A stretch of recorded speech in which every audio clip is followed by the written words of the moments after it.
I think that your shirt says ClearCOGS, and I believe your hat says it as well. You definitely represent Wear the same brand. outfit every day. Yeah. Makes life really easy. I mean, I assume you have like 5 of those cardigans. Everybody asks me that, and yes, I do. I have 6 of them, actually.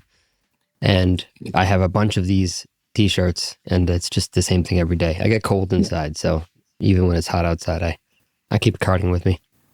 Yeah, maybe once we raise our Series A, I can stop being branded at all times. Here right we now, go. I'm a walking billboard. All right, well, here's where we're going to start. And we can talk about your personal background, but just to wind everybody up, you, at a very young age, at around 21, I think, took over a Jimmy John's franchise. I don't know a ton about Jimmy John's, and I also don't know a ton about taking over a franchise. We did some franchising. I used to be at this company called Orify Brands. I mean, we owned, Five Guy franchises and a couple other things. But I really wanted to start there with your perspective on what was it like running a Jimmy John franchise? Well, let me say this. I didn't know much about running a Jimmy John's franchise when I took over one, or what taking over a franchise looked like. Oh, by the way, what is Jimmy John's? So it's a sandwich shop. There's about 3,000 of them. It's right out of Illinois, mainly Midwest based, but they're all over the country. And now we're owned by Inspire Brands, along with, quarter of all restaurants or something like that. Nice. So it's sort of like a different type of Subway. Don't throw us in the Subway bucket. I'd say more like Jersey Mike's would be a good comp. No hot sandwiches. It was just straightforward. We're baking the bread every day. We're slicing the meats every day. High quality ingredients, great sandwich. One of the things that we really sold was super fast service, and we dominated first party delivery for sandwiches. So for a long time, it was you're sitting in your office and you wanted to order food. It's like, I'm not going to order a pizza. There wasn't third party delivery. Jimmy John's was pretty much the only game in town. What's the menu like? Really simple. I mean, we're talking about 6 meats, maybe 7 veggies. I think total sandwiches, there were like 17 of them. There was no soups, no salads, nothing fancy. They've added a lot to the menu ever since. But it's pretty straightforward. So, what was it like taking over a Jimmy John's franchise? Man, it was a disaster. So, I got into the restaurant industry because some guy had run his Jimmy John's franchise into the ground and basically needed a patsy to get out of the lease. And I was the 21-year-old kid that probably didn't ask the right questions or know enough to know that it was going to be a total shit show. And that is exactly what it was. So, I walked in, just graduated college, didn't know anything about restaurants. And man, it was, I think they were down to like 4 employees. It's July. There's no air conditioning. It's in DC, so it's 110 degrees in the kitchen. They had ice buckets on top of the compressors to keep the cold tables from overheating. Like the grease trap was overflowing. It was a disaster. And it was. I give Jimmy John's a lot of credit. They provide a playbook. The reason I was successful was because they basically said, follow this list every day and execute, and you'll be successful. And at 21, 22. I could follow the list and I could put in the hours.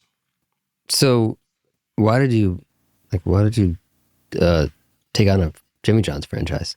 Yeah, that's a really, really good question. I asked myself that for a number of years. No, it was really simple. So I had an option to go out and do investment banking and sit in a cubicle and run numbers. And, the other option was to go out and run a sandwich joint. The person at the investment bank had actually just done a deal with Jimmy John's and said, like, hey, this is really interesting. You should take a look. And, I'm ADD and dyslexic and was like, hey, I don't want to be in a cubicle. Like, let me go take a shot. And my dad was on the side of it, like, you have nothing to lose right now. If you're ever going to roll the dice in your life, you don't have a wife right now, you don't have kids, go after it. And so that's what I did. And, it was the best decision I ever made. Did you have to purchase this, or was it sort of just bequeathed to you? Like, how did that, No, I had to purchase it, and there were a lot of hoops to jump through. I didn't have a whole lot of savings, but I had to clean out all my savings, and then I begged my parents to basically co-sign a loan with a bank. And, it's one of those, your options are success or bankruptcy. So, you make it work. Yeah. Yeah. The first restaurant that I opened of my own was in 2008. And I mean, I don't come from money at all, but I did have it's like a mutual fund or something that my grandfather had set up for me. And I had a decent, I think there was like 30 grand in cash or something in it. Just threw all of that into the restaurant, and every dime I had. Didn't pay myself for like the first year. And man, I'm so fascinated with, taking on like a franchise or a place that already has like systems in place, and what that can do for you to actually give you the freedom to do other things. Um, what was that sort of like learning curve like to like how do they give you these like systems and I have to imagine that like it's something like a Jimmy John's. There's like just a ton of systems and processes, and here's how this works. How do you, how did that happen? Did they just sort of hand you much documentation, or is there like orientation, or what is it? Do they give you like certain software and train you on it? Like, what is that like? No, there's training. They send you off to a 3-week training, camp, and then you go do an apprenticeship for 4 weeks. So you at least have some idea what you're doing. But it's the little things like how often do I clean the ice maker so I'm not getting mold buildup, and how often am I going and scrubbing the mop guards in the back of the kitchen? These are things like you don't necessarily think of, but somebody has through trial and error over the years. Jimmy John's come up with these, this playbook. So like we had our daily list of cleaning items, and as long as we did those, the store stayed in good shape. One of them is go check the light bulbs every morning so the lights are working, which just makes things a lot easier. But I Yeah, will say, going back to your original comment, I think the proudest moment I had in my life was when I opened the second store and the bank loaned me the money and there was no cosigner and the lease was signed under my name personally. It was like, oh my gosh, like I'm a real person. They're letting me take a shot. that's awesome. So, how many did you end up opening? 5. Gotcha. So, what is that? What is that like? So you start opening up more of these franchises. Obviously, they get more dialed in. You have these systems. You become a better operator. Obviously, and then over time, did you just there's a point when you decide to sell it, and then who do you sell it to? Is it going to another group that also does these franchises? Like, what happened there? Yeah, I'll start on the last question. One of the things that's really nice about a franchise is that there's a market out there. There's an active market to sell your units, and so it's nice being able to go list them and talk to the other franchise owners of Jimmy John's and find someone who wants to buy it. But the story leading up to that is, I did my first location and it went well. I think we took it from doing 400,000 to 1.2 million over the first 18 months. And, it was cash flowing all as well. But every unit you open, it's just a new set of skills you have to learn, right? So it's one thing to be an individual contributor and run it as the general manager. It's another thing to find, train, and motivate a general manager to run that location. So like, we opened up the second store and it opened up at half the national average. So it was like, okay, now you got to learn how to run a low volume store and, get it to profitability while making the bank payments. And, then you open the third store. Now all of a sudden you're kind of an area manager with 3 general managers. And now you gotta learn that whole skill set of, how do I systemize it? Then you start purchasing stores and it's like, wow, I got to learn how to do acquisitions and I got to learn how to do these changeovers. So I mean, it was always changing what skill set you were learning. But, I looked at getting a pizza shop that was for sale that I loved and I wanted to, and it was not franchised. And even if it was, it would be an entire new skill set to learn. There's something empowering about knowing your systems and your operation inside and out and just having to do that. Once you get into multi-concept, this is why I always watch the independent operators with multiple different concepts. Like, man, I can't even imagine trying to run that operation. Yeah, yeah. It's definitely a different model altogether. I think what I find really what I love about the sort of multi-concept groups, whatever they are, Letters Entertain You, Star, I mean, there's tons of them, is the most important thing is you have to have a very clear vision of what it means to be the business that you are, because you have all these disparate concepts and they act differently, and they have different food and different people, but there's something underlying that has to be the same. I always love, when that works really well. I will say, And like, the one thing I learned about, like, I opened up 4 of the restaurants that I started called Bark. And I think the biggest learning lesson when I went from 1 to 2 is just how problems scale. Like any little thing that isn't really tight at restaurant 1 is very glaringly, like coming to the surface once you have 2 of them. I don't know if you found yeah, that. yeah. Oh my gosh, absolutely. I mean, I even remember going back to restaurant 1. I used to not be the best at keeping our cutting boards clean, and like you woke up 6 months later and nobody kept the cutting boards clean. It was like, wow, you know, yeah, problem scale for sure. I was curious. Did you have all 4 stores or all 4 restaurants at the same time? Yeah, yeah. How did you manage that? I mean, how We do you hired. do systems if they're all different? Um, well, I love systems, so we did build a lot of systems. I mean, this was also pre a lot of the tech that exists today in terms of checklist technology and things like that. So we just, like a lot of this I just built. I would build, like, here's what the opening checklist is. Here's what the closing checklist is. We built, like, all the formulas for how to do, prep and things like that. And what does good look like for each station, and we just did it all. Maybe that was just part of it's funny because I'm a chef. That's what most of my life I've just been a chef in the fine dining world. But when I opened up the restaurant, I realized, like, there's this other part of me that I really love, which is just like building these systems. And so it was really fun.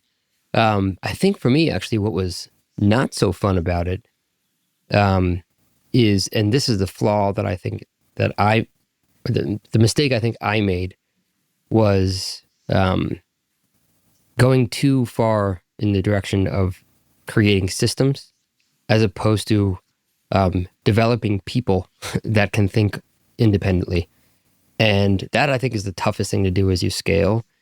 Is, systems will help you to do things consistently and make sure that you're whatever, upholding compliance things and things like that. But they also create an environment that require people that follow systems, as opposed to people that make autonomous decisions. And I think the really beautiful thing, and I think that happens a lot more, with these multi-concept brands, but also can happen with any type of sort of franchise as well, I'm sure, is when you can create those first principles of how to make decisions, as opposed to how to open up a station. It's one thing to have a checklist of, here's exactly how to do it and when to do it and what it looks like, versus here's how you should think about the station. It's your temple, right? This is your little business, your world. Every piece of it represents, how you will run your business, and instilling that in them and saying, like, the most important thing is that you're ready for service and that the customers get served as soon as they order. And, teaching them, like, the hierarchy of, like, what's of importance.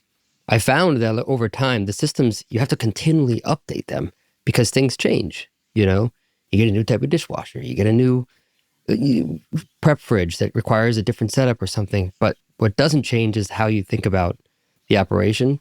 And I think that was a mistake I made in the beginning, that because it was kind of fun to, like, systematize everything, that I kind of went too far down the path of just, this is exactly how it works. Forgetting that, like, there are people that have to then follow that. And if you want people that all they do is, go box by box by box and check a thing, that's the person you'll get. So, it's interesting you bring that up, especially being a classically trained chef. So people would ask me, like, oh, you're in the sandwich business. And I'd always say, no, I'm in the people business. Like, my whole job is, how do I take a 17, 18-year-old, 19-year-old that, isn't going to college and turn them into their own little CEO of a $1 million business, right? Like, it's grooming general managers. It's the people business. Did you view yourself as being in the people business, in more of the, food business? the systems business? Like how would you define what you were doing? You know, I would love to tell you that I thought of myself as being in the people business and that hospitality was everything. And that's what it should have been. This was my first foray outside of just cooking in fine dining restaurants. And, at heart, man, I'm a product person. Like, that's why I love Meez, is because I just love building amazing product. And I want everything to be just, like I love great product. So when I started my first restaurant, my metric of success is the food is the best and the systems are tight. And that's what I thought about, is like what that means to be successful.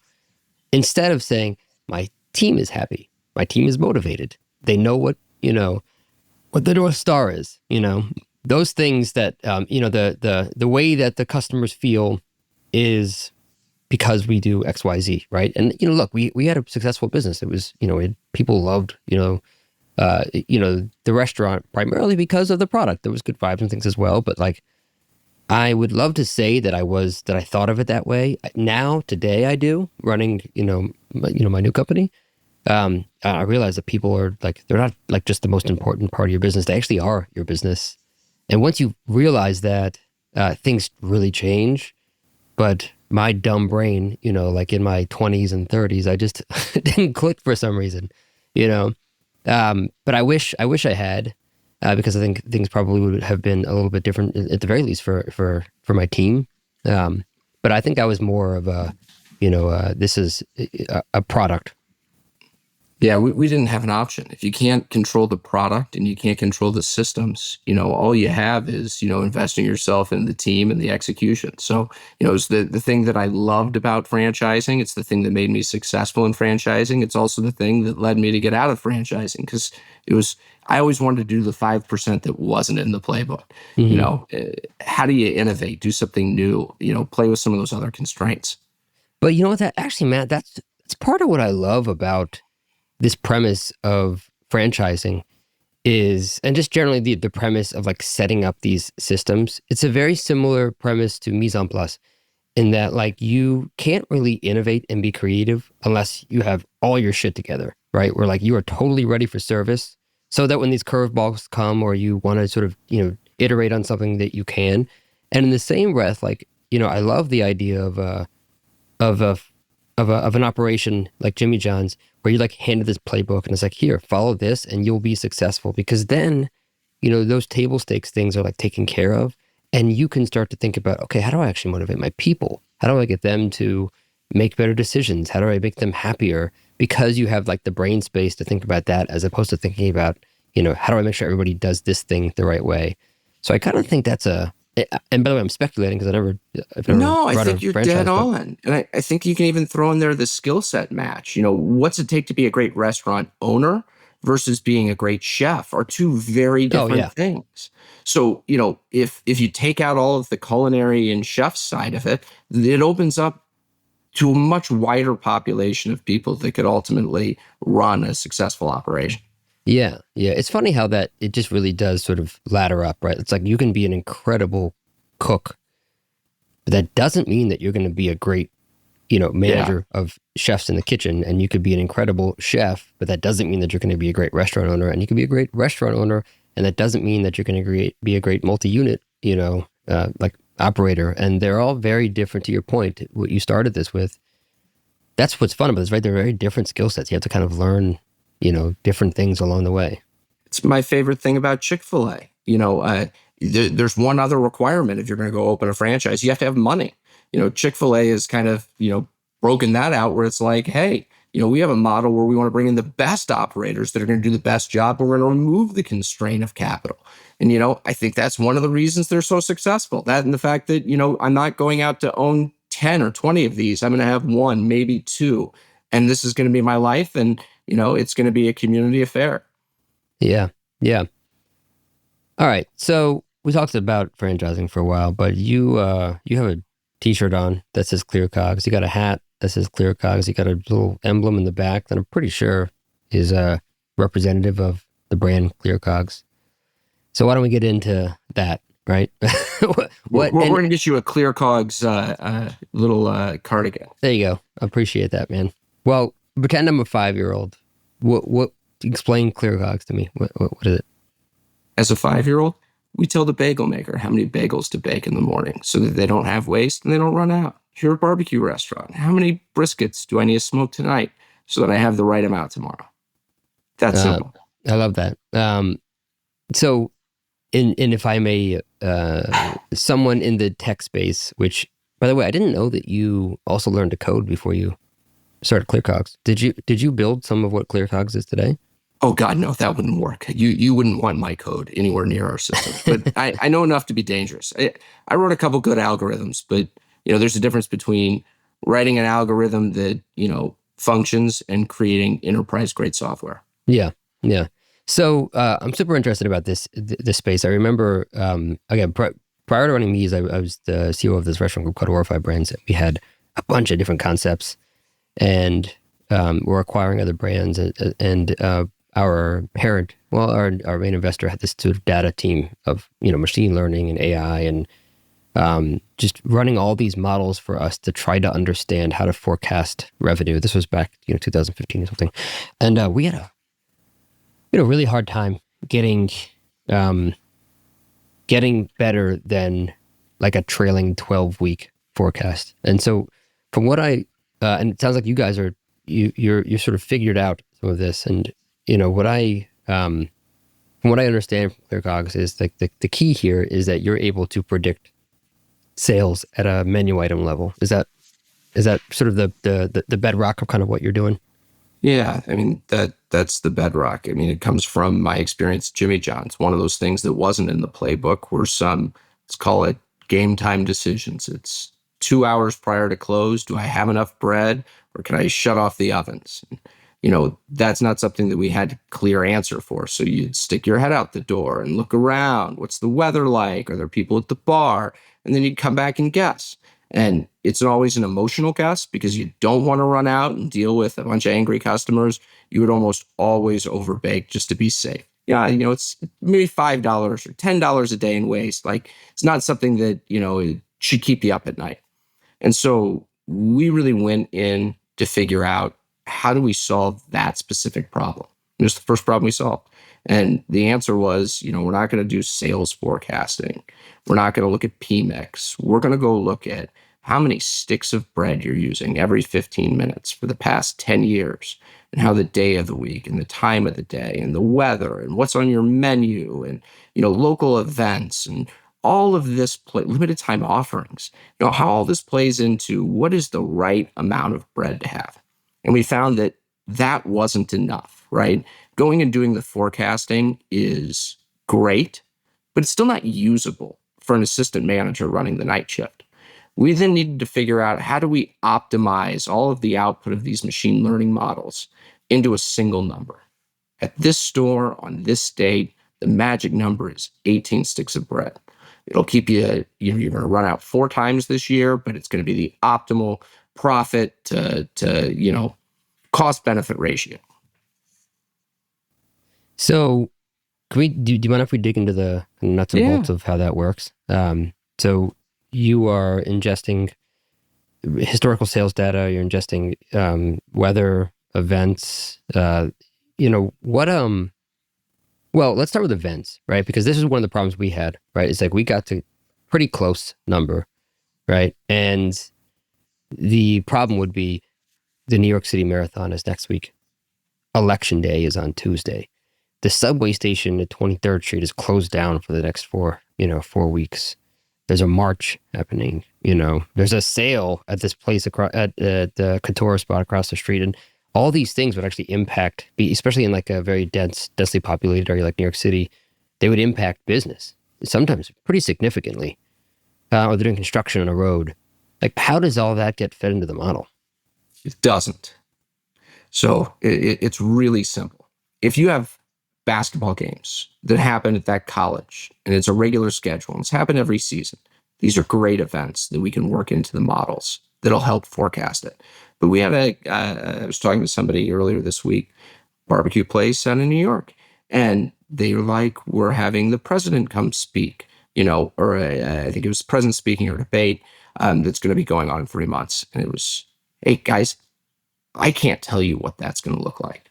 There's no precedent for it. So like at that point, you're going to have to make a gut feel. I can tell you what other events have been like, but if we don't have data in the past, it's really hard to make that kind of prediction. And I think people tend to latch on to those. They really probably happen, 6, 12, 18 times a year. It's not something that's happening too frequently. The real money is saved the $10, $15 a day that happens every day, that you're just marginally wrong on 10 decisions every single day. So we always kind of view those as a shiny object. Obviously, if you've got sporting events in the area, your, school schedule, all the holidays, that's all taken into consideration, and we can work those in. Limited time offerings is another big one there. But yeah, if a bus shows up, like a bus shows up, and yeah. But you are, I guess more of what I was asking was accounting for those historically, so that they don't, so that they're anomalies, forward looking, right? So if you knew that in December there's these 4 days that just for some reason were really dead or really popped, and then again in August or something, and you can sort of account for those to take that out of the model if they're not perpetual. Most of what we do is really unsexy, and we don't talk about it too much. It's data cleaning. So, well, we're talking about it today, Matt, and I find it to be pretty let's get into sexy. the unsexy stuff. Your data is really bad, most likely. Manually entered data. You've got catering in there, that obviously you knew about ahead of time and it's going to throw off your forecasts. You're going to have days that your power was shut off and, you're only open half a day or a snowstorm. So, the first thing we go do is we go look at the last 3 years worth of data and pull out every anomaly there are. We'll probably go back to the customer with 10 or 15 items like, what is happening on these 4 Thursdays in a row? We couldn't find anything online, like, there was nothing in our models for it. They're like, oh, the first 4 Thursdays of the summer, this big thing goes on. It's like, great. Is that going to continue happening? Yes, we're going to add that to the model. So we go through and do that. And then all of the events that aren't categorized, we're actually kind of, watering those down. Or if we're seeing that you're closed, we're backfilling the data so that it looks like it was a fully opened day. And that's probably half of what we do, because if you're feeding these models bad data, you're always going to get bad output. Yeah. I remember, God, I just vividly remember this so much. The data team coming back to us and what happened on this? I'm like, I don't know. I don't remember. Maybe it was raining. Maybe it was, I couldn't remember. So I think that's another piece that I think is that I'm sure could be helpful is, hey, if it's raining, expect this, because if this is your normal Tuesday, if it's raining, maybe expect this, Yeah. I mean, and it doesn't even have to be specific. Hey, you didn't sell any salmon, 2 weeks ago on Thursday. What happened? Oh, we probably ran out of salmon. Okay, good. That's all we kind of need to know. Yeah. But where we see it being really helpful, especially with, franchise concepts, is limited time offers. So I now have a tuna salad, offering. Well, it's probably going to pull away from chicken salad, and being able to, look historically at those limited time offerings that you've done that is similar and flag them for the future. Like, those kind of things make a big difference. Yeah, no, that makes sense. And what is like the delta between really good accuracy and like the typical kind of accuracy of a prediction, like the typical trailing 12-week forecast of something versus when you layer on these models? Like, what is like the delta there that people can expect? Yeah, so I tend to look more at outcomes. So what is your spread between your actuals and your theoreticals, and how much of an impact can we play there? And typically, and I'm even talking like item by item, typically we're able to close that gap by about 50%. The average is like 52%. When it comes to accuracy, it's always a difficult thing to explain. We live in the world of statistics. If you want to run out half the time, I'll tell you exactly what we think you should have. If you want to run out 1 in 4 days, or you want to run out once a month, there's a different number for that. And depending upon how much variation is in your sales, depends on how much of a buffer we have to add in that world. So we typically sit down with restaurants, and one of the things they do know is what they want operationally. Like, hey, is going back to bagels. You talk with a bagel operator, they'd be like, hey, I can never run out of plain bagels because I do all my sandwiches on them. It would be a nightmare. But man, blueberry, if I would love to be out of blueberry every day. It's like, great. We can set the parameters to get you the number to achieve that goal. That's cool. So who is like the typical, like what's like the ideal operation that's using this? Auntie Anne's Pretzels would be, we don't work with them, but I'd like to be working with Auntie Anne's. They have a really simple menu. We're making pretzels. We're making them all day, every day. They're a perishable product. But look, anybody in the fast casual QSR world, typically above 10, 15 units, once you've made that leap of we figured out our systems and procedures, we're not changing hold times or bringing in new equipment. Like we've got our operation on lock and now we're working on opening the next 50 locations or signing on franchisees that need that playbook. That's really where we fit in. Filling in that last gap in the playbook, systemizing it.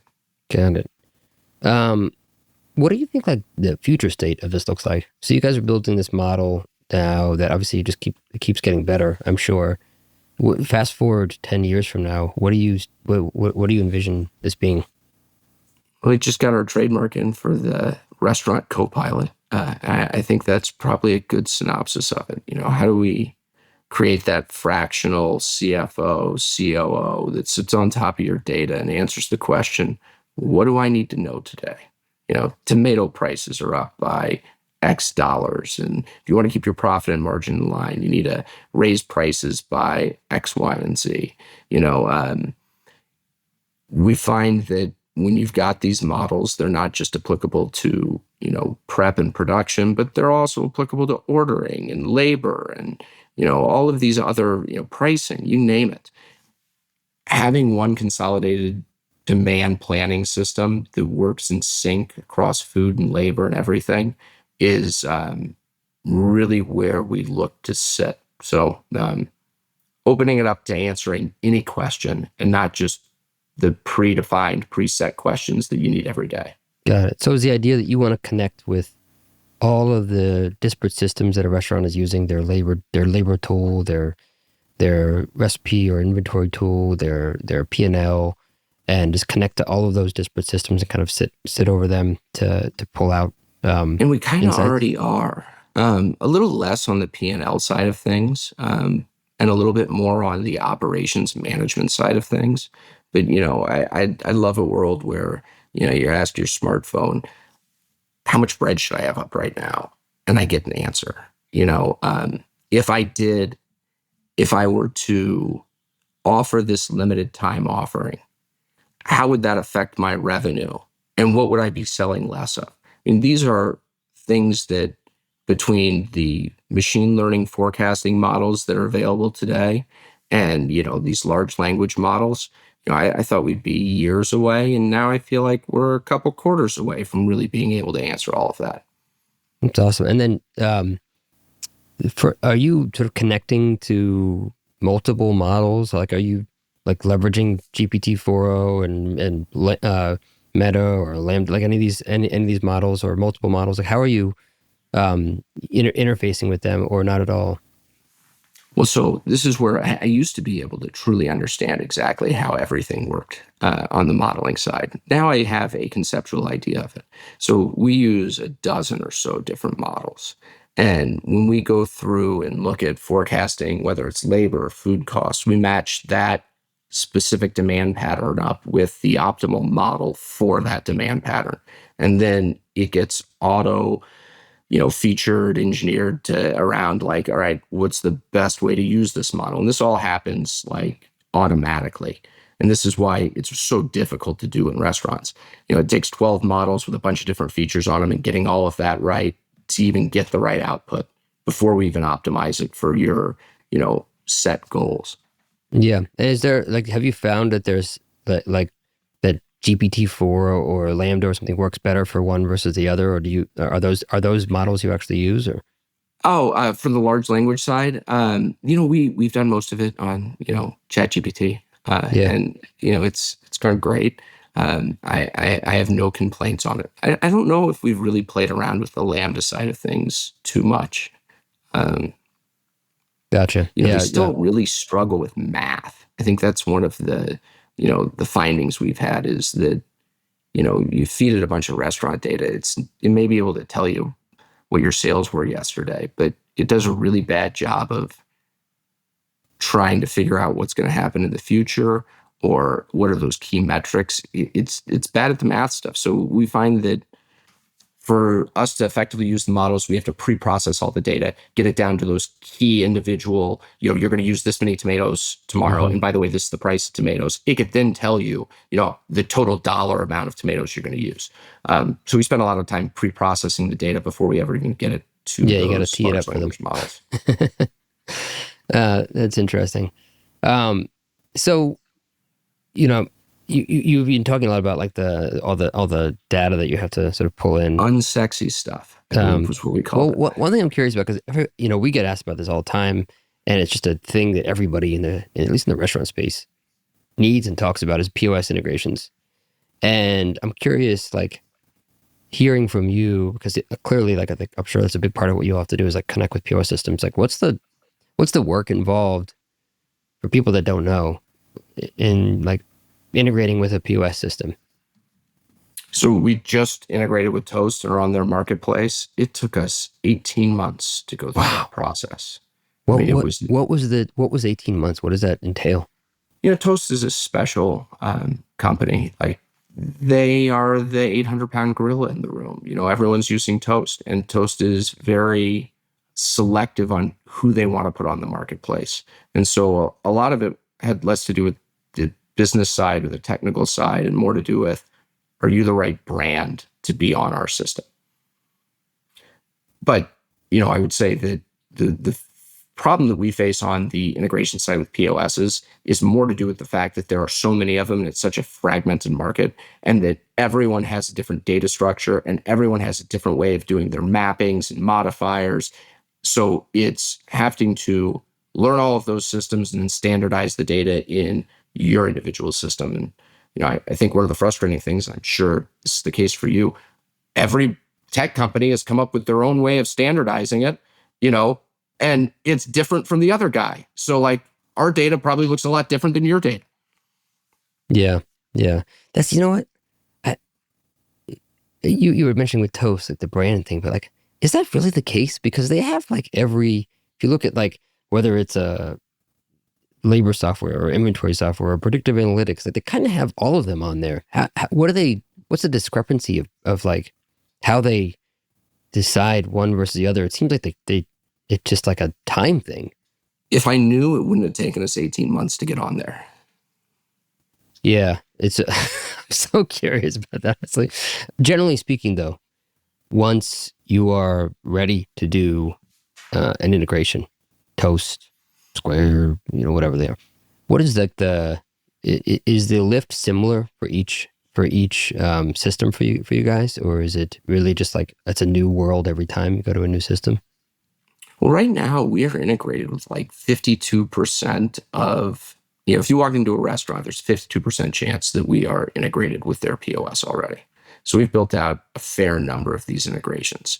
It varies integration to integration, how clean the data is, how reliable it is. But I'd say more than anything else, and this is where you come in, Josh, their recipes and mappings and all of that stuff, that plays a huge part of it. You can set up your Toast system or Square system in a lot of different ways, and that's up to the customer, but it does affect us. Yeah, yeah. I imagine your business partner, Osa, is owning a lot of this, right? Yes. He's stuck with a lot of this. Let's talk about Osa for a minute. Because you guys met in college, right?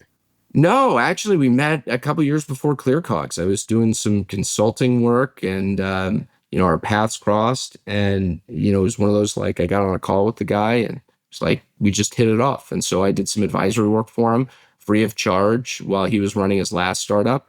He ended up selling it, and once I got into this whole coding world and, looked at what restaurants were still doing, like, I think there's something here. He was my first call. And, it took me 6 months to convince Osa this was a problem.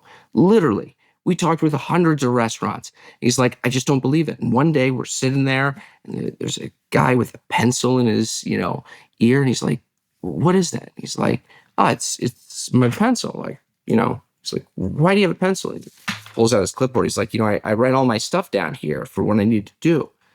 It's like, Matt, in my world, they're putting computer chips in people's brains. Like, there's just no way that they're wasting hundreds of billions of dollars a year because they're writing things down on paper and pencils and guessing. And finally, he, was converted. That really is the case. And, the rest was history. We were off and running. Oh, that's cool. Yeah, I mean, I think about it a lot, like the adoption of technology in the restaurant space relative to other spaces. And I think one of the biggest challenges, one, of course, is just the cost of software, because the outcome is tough in terms of like margins, right? Like you go to an Amazon warehouse and there's like everything is technological and robots and everybody's got everything, like inventory, I'm sure, is like just done for you. But the output of that is much higher revenue, or margins at least, or maybe it's not. Maybe margins are smaller, but there's obviously the volume is so high. That's the tough part for restaurants. Is like is you really have to be so good, because the ROI is always going to be a question. So I actually don't think that it's a cost problem. I mean, there are so many inefficiencies in restaurants. You can get an ROI from any of this stuff. It's a effort problem. How much do I have to put into your system to actually get that output? I don't look at it as a technology bottleneck or a capabilities bottleneck. It is operationalization and implementation of technology. If you can build something that's easy and seamless to implement and operationalize, I think that solves 90% of the problems. Yeah, I think I agree. I think we're saying the same thing, and that's what I mean by you have to be so good, because there's you feel all of that, and if it takes 3-4 months until you see any kind of results or outcome, or that you're even ready to go on a system, it's not going to work. You know what I mean? So you've raised venture capital. One of the things that they tend to be pattern matching what we've seen before. And, restaurants are kind of a unique market. And one of the things that we have consciously done that I think that it's always hard to explain to venture capitalists, the business model. But if I take an extra 2 to 4 weeks to do that last 10%, to customize the product around your operation and your needs and dial it into that, I don't just get a marginal increase in use or effectiveness. It's a massive, increase. It's like that last mile problem of logistics. 90% of it's all fine. All the costs are in getting it that last mile to your doorstep. The technology thing's the exact same. Everyone brings it up to 90%, but 90% is really not useful in a restaurant. And that's why we've really decided consciously we're going to go in and customize the software around that individual client and view them as a partner and not a user of our software. I don't know. It seems to be something that's coming up more and more from customers that are saying they're fed up with, here's our technology and you can use it, and we're not going to modify it for you. I'm kind of curious how you view that. So I have a little bit of a different perspective, but it's also because we have a different approach, or not approach, but a different, somewhat of a different space. I think, to be fair, you can't do that for every single mom and pop. You can't customize a thing for every single 1 unit, 2 unit, or even 4 or 5 unit group. So one of it is just like, who are you selling to, right? Because of course, if you have a very large group, yes, of course you should customize that, and that's for sure. I think it just depends on how you kind of getting up the tree. For us, we and it's more capital intensive. I spent the first few years of meez just focusing on adoption and how quickly can we get all of your disparate, in our case, recipe information into meez, seamlessly without you having to do anything, and how can we make sure that it's even better than it was, by an order of magnitude than it was in your static form. And then how did we get you to start using it day one, right? And all we did was build tech for that for a very long time. You have to do that so that it can work for everybody. And then, of course, over time, you iterate on it. One of the things that you have to do, of course, is just be focused on, you can't service the entire world. So if you try to build a tool for everyone, it won't work. You have to pick your lanes. So it's just a matter of, I think it's just a matter of cost benefit, right? Like, yes, if someone can have you customize something, then that's great. You can, and there are brands where that makes a ton of sense, and you should do that. And I agree, like it's, that for them that's going to make a lot more sense. Plus, likely the brands that are much larger are a lot more dialed in, a lot more, standardized in how they do things. And that means that there's less flexibility in terms of like how software can help them, and you have to tailor it to them. So I think that's really important. So I think it's really just like different ways to skin the cat. Yeah, I think you nailed it. I think it is just a different market. We're a little bit more in that once you've gotten your systems dialed in, 15, 20 stores, it makes sense to have something built around you. But I do want to double click into what you were talking about on, the SMB side and getting that figured out. One of the things that we're doing right now is how do we productize our learnings, with these larger groups to be able to provide some simple, easy to use product for the SMB market, something that they don't have to go through and set up and put time and energy into, but a way for them to get exposure and, some insight into how AI can come in and help their operation.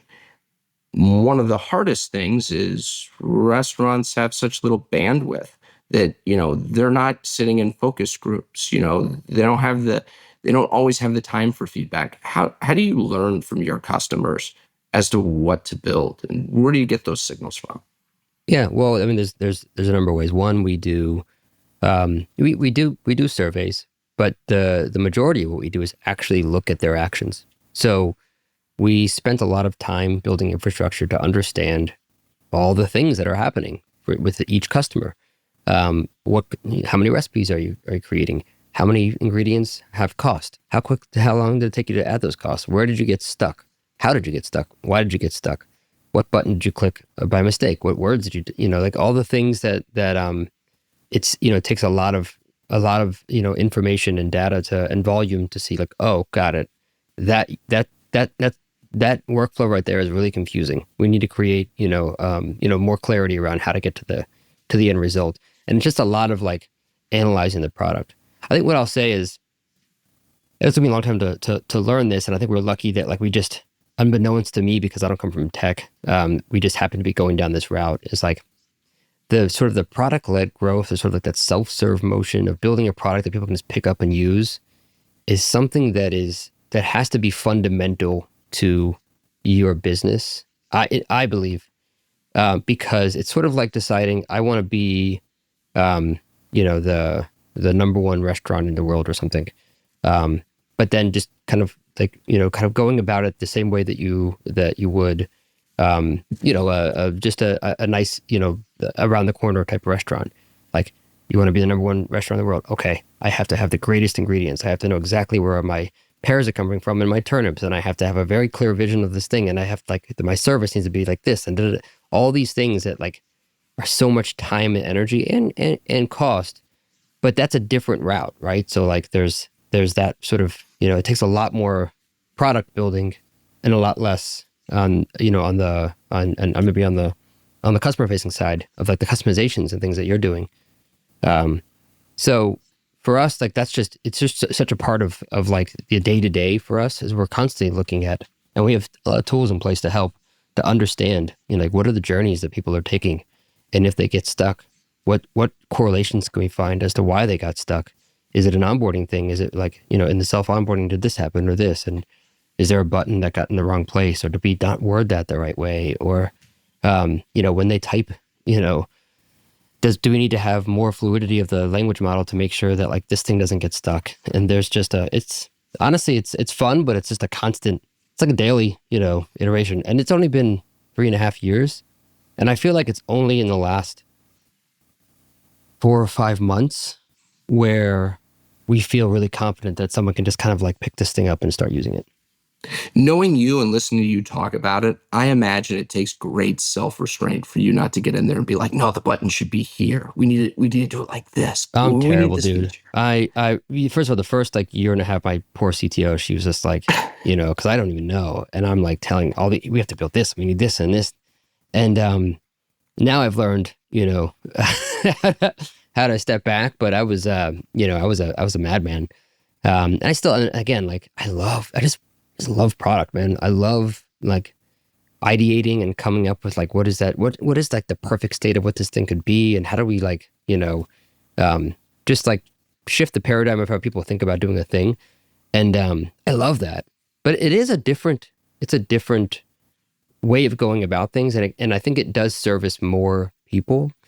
But I think it's also it's just different, right? Because I think what you're doing, first of all, I think it's really smart the way you guys at ClearCOGS went about just solving the problem like as clearly and simply as possible. Like literally, like here's the numbers for the thing today. Do you know what I mean? You don't even have to worry about software. Just like here's the number. And hey, nobody wants another SaaS subscription. Yeah, and I think that they're just different. To get that number means you need to know that business really well, and you have to understand the dynamics of it and all these things, and you have to be really personal to that business. They're just different approaches, and I think there's a really, there's a deep dive that obviously has to happen in that regard to be able to do that well. So I give Osa all the credit on that. He literally would just say no to everything. You bring me customers that are going to pay, put them on the phone with me, and he would sit there and be like, why? And eventually they get to like, no, I really need that. Okay, we'll build it. Like otherwise, I'd have built just every bell and whistle that I always wanted. I remember vividly dinner. I was having dinner with Osa. I invited him to the Smith in Chicago, or the Loyalist, I think, and he came to dinner with us. And I was talking to him about it was the first time I ever met him. I think this was like a year and a half ago or something. And it was during NRA last year, I think.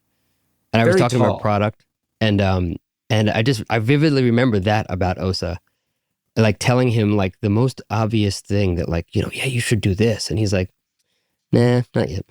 It's like, yeah, I love that, man. I was ashamed early on that we sent out email reports, and it turned out to be one of the best things ever because people didn't want to log in, and it was accessible on every device. But you were talking a lot about hyper focusing on what features you can build and what's next. What's next for meez? For us, yeah. So I think we've spent a long time, and we'll continue to spend time building for adoption, building so that like we can be the universal recipe medium, and that everyone in the every food professional in the world can put their recipes in meez. And if that's all you do, awesome.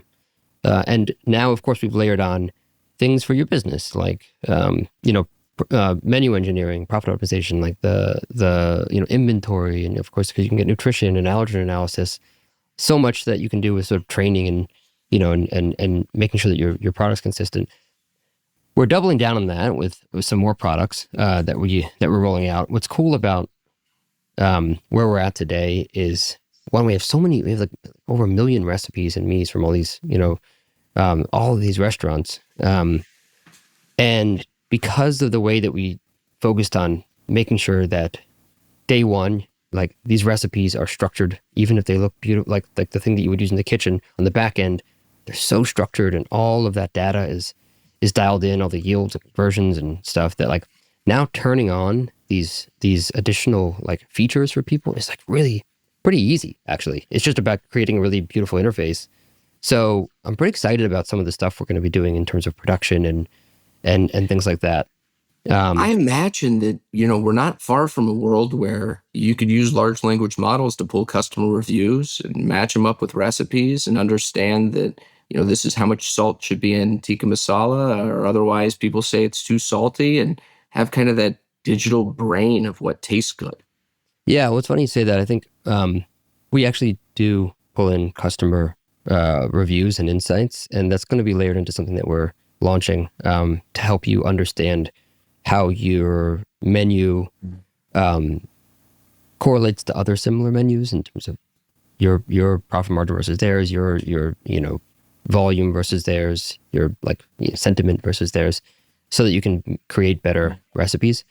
At the end of the day, like we have this sort of, trifecta of there's just three things that we want to do. Like make sure that we have a really accurate operation, that we maintain consistency, and we create profitability for you, and we like significantly increase the profitability of your business. So all the things that we do, we sort of revolve around that. I think what's really fun that I don't want to share too much, but I didn't plan for this, to be honest, but what I want, the future of meez for me is, of course, we're going to always double down on making sure that we have the greatest recipe tool on the planet, which, from a non-biased perspective, I think we do. And we're going to continue to always have a piece of the roadmap that's like, make this recipe tool better, make it better, make it better. But part of this is also that there's, your recipes are your IP, and something that we're working a lot on right now is how do we help you generate, value and or revenue from your IP. You own it, like it's yours, your data, your recipes that you worked on. And so we're working on some really interesting stuff around that we'll share pretty soon. That's really interesting. I did not think of it that way. It's honestly always been a part of what I've wanted to build because, and again, we're kind of sidebarring here. I didn't really, I don't want to go too much into about me because I want to make sure we stay on topic. But I will say that, the cookbook market also in general is just a completely antiquated model, right? I have a shelf behind me with 1,000 cookbooks, but if I want to go make a nuoc cham recipe, I gotta go find that book within the shelf of all these things. I gotta open up the page. I gotta, I'm making it for 8 people, not for 2. And I don't have this, but I have this. And all of that is like time and energy and just not fun, really. Like I want to just be able to just say, I want to make nuoc cham. Oh, here's 3 recipes from your books. And I have 8 people. And I have, Thai bird chilies, not jalapenos. Cool, here you go. And so there's a world where that like should exist. And I think that's certainly in our future. And do you think that restaurants are going to be, if I'm not a chef, right? I cook as a hobby. I will say, I think I saw some bread that you made on Instagram, and I'll be honest, man, some good looking bread. I can throw it down in the bread world. I'm actually a really good cook. You know what? I saw a couple things. I think I might have seen some pizza or something. I was like, this guy's got some skills. I can throw it down, but I was never actually like a chef, but I can imagine that I would never, like me personally, like I like to experiment and make things with what I have, right? Does like an actual chef at a restaurant, like, oh, I need to come up with this dish. Can you give me a recipe for it? Is that how that world works? Like, or is that the absolute, I would never want to do that as a chef? So I think the idea of, what I'll say, and I can't speak for all chefs. I could speak for, a lot of them, I think.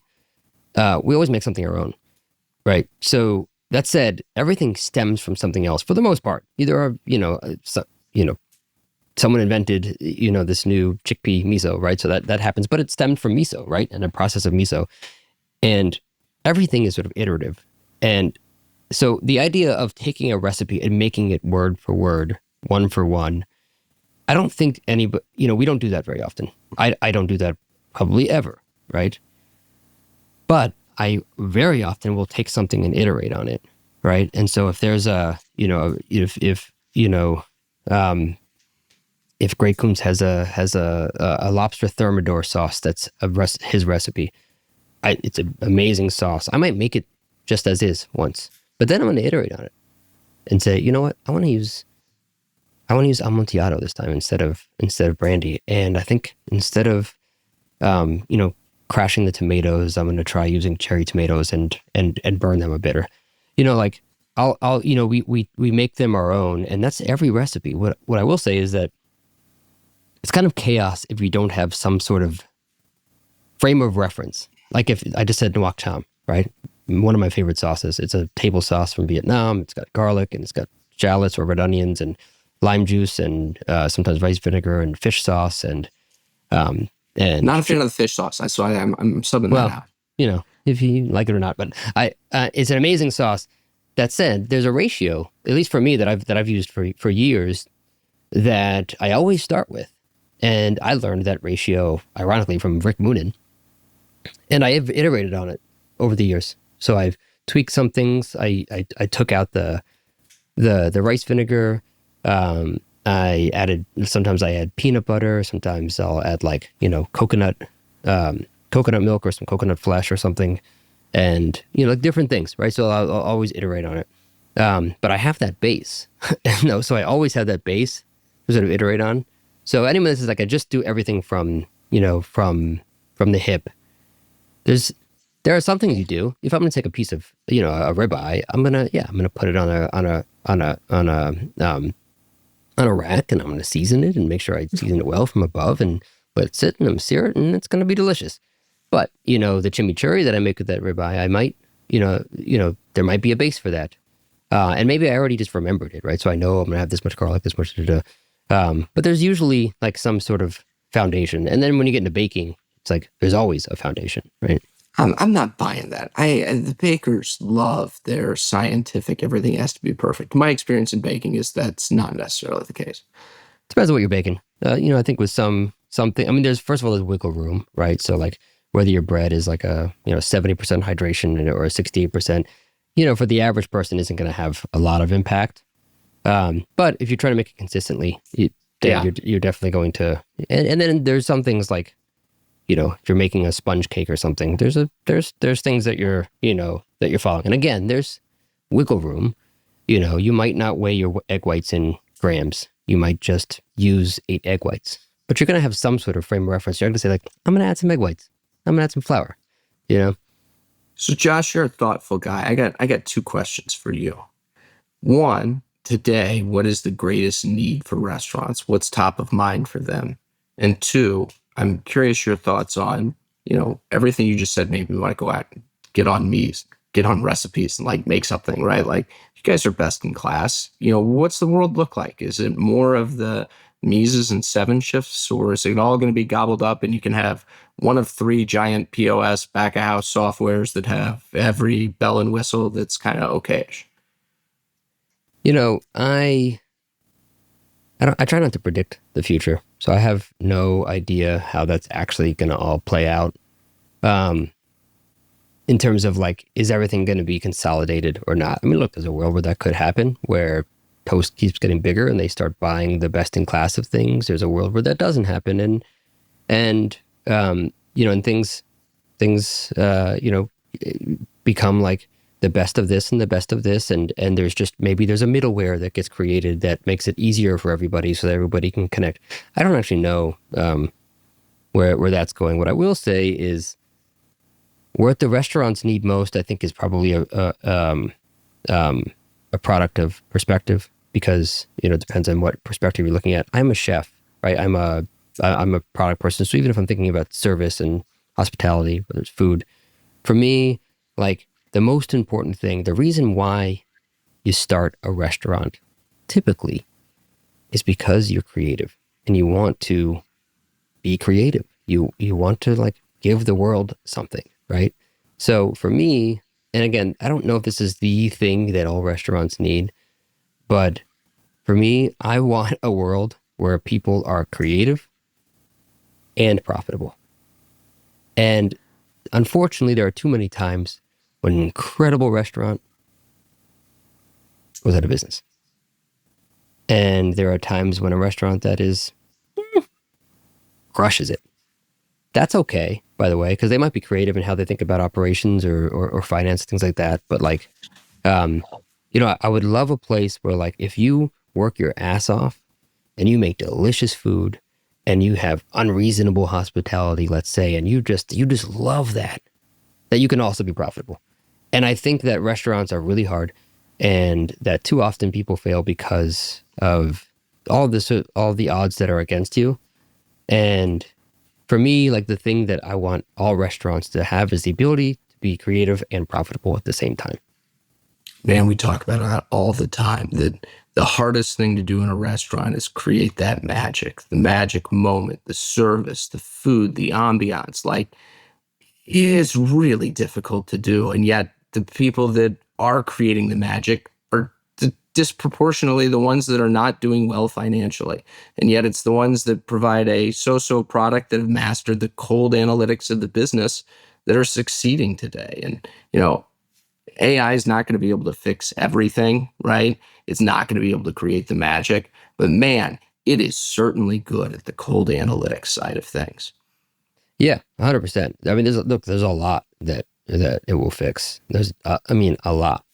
And there's a lot that it can help everybody. So, I don't think we should discount that at all. And again, I also want, I think that, we look at creativity sometimes as the food, right? Or maybe the service, but there is something to be said about creativity as it relates to the operation or as it relates to, just the way that you run your business. I think that, that Chipotle is a really creative company, but the food has been the same for a very long time. I mean, they did bring in some chefs to help, and but there's other ways to be creative to how to think about how to run your business. So sometimes I wish restaurants were a little less creative because, you're so good at walking in and there's a situation. It's well, I'll just move this person over here and we'll figure this out. And they're so good at that it's, it comes to technology. It's well, I'll pull in the spreadsheet and we'll do this and we'll do they can find ways to hodgepodge things together in MacGyver-esque ways, which is admirable. Also, long-term, probably a bad decision for them. Well, I mean, look, man, all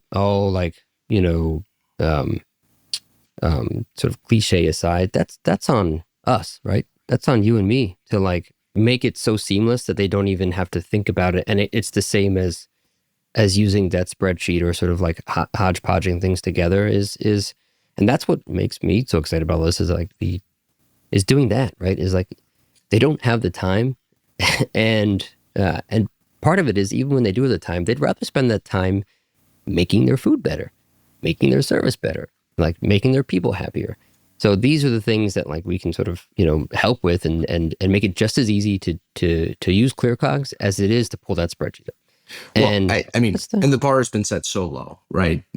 From historic technology standpoint that there are so many opportunities to exceed expectations. Now we just need to get over the bitterness of technology is not going to be all that it, is talked up to be. Yeah. I mean, look, there's, I love technology. I love when I find an app or something that just sort of changes the way that I do things. I'm not going to mention this calendar app because I've mentioned it too many times and they're coming on the podcast in a couple of weeks. And I just talked about it so much that I actually had them on as guests. Well, you're going to have to text it to me later because now. Well, I'm kidding. Sure. It's called Reclaim. But I love when I find something and I'm like, man, what was things like before I used this thing? And that's what's cool about technology. And I think it actually becomes fun when you do that. I think that, there's certainly times when it gets a bad rap, but that's for a reason, right? Because you look at most of the things that we've gotten in the restaurants, these sort of MS-DOS style things. We had an intern or an early employee that had never heard of Calendly. And I'm like, let me just change your life, never going to ask for another time again. Yeah. Yeah. And that's what's cool about software too, by the way, is Calendly is now pretty ubiquitous, but also the idea of a link that brings you to a calendar is now ubiquitous. Everybody has that, right? And they did that. And before them, there wasn't really a thing. And now it's hard to find a software that doesn't have, that's using a calendar that doesn't have the ability to have a link created for you, whether it's HubSpot or Reclaim that does a similar thing. And that's because same thing as a recipe. Someone came before and did something cool, and then you riff on it. Which means you got to come up with some more stuff, Josh. Well, let me ask you this question that I ask some folks. I ask it sometimes all the time. What makes you really angry, blood boiling angry?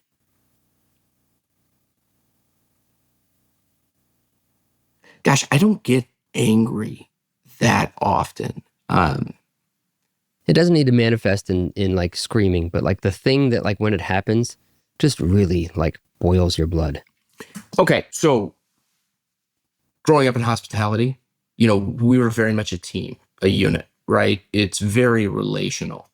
And I would say that we've always, in every organization I've been a part of, we've always operated under this framework of we will adamantly disagree with each other. We will state our objections, we will talk it out. But when we decide, we are going to move forward as a team in that direction, right? We may change directions, right? But we're not working against each other. The thing that probably aggravates me more than anything else is when I think that somebody is working in bad faith, or if I even have to second guess whether or not they may not be giving their all in a way to sabotage something. Yeah. And it doesn't happen very often. We've been blessed with great employees, and we've built an amazing team, and we built it around people and not necessarily positions. But yeah, that's probably the thing that gets me the most. So you really value effort and integrity. Effort. Look, I value the guy that gets results. I don't know exactly how much effort he puts in or she puts in, but effort to work against, the organization or work for political means, that just gets me. How about you? So it's funny because this came about from an exercise I did at this offsite. For me, it's a lack of attention to detail anytime. So to sort of distill it down, I really value the pursuit of excellence. So when someone brings me a document or a deck or something like that is ready and it's misaligned and there's misspellings and there's things that that might, I don't know, it might seem innocuous to me. And again, this is personal to me. It doesn't mean that this person is not giving their all, or it might just be they just don't think that they don't consider these things as important.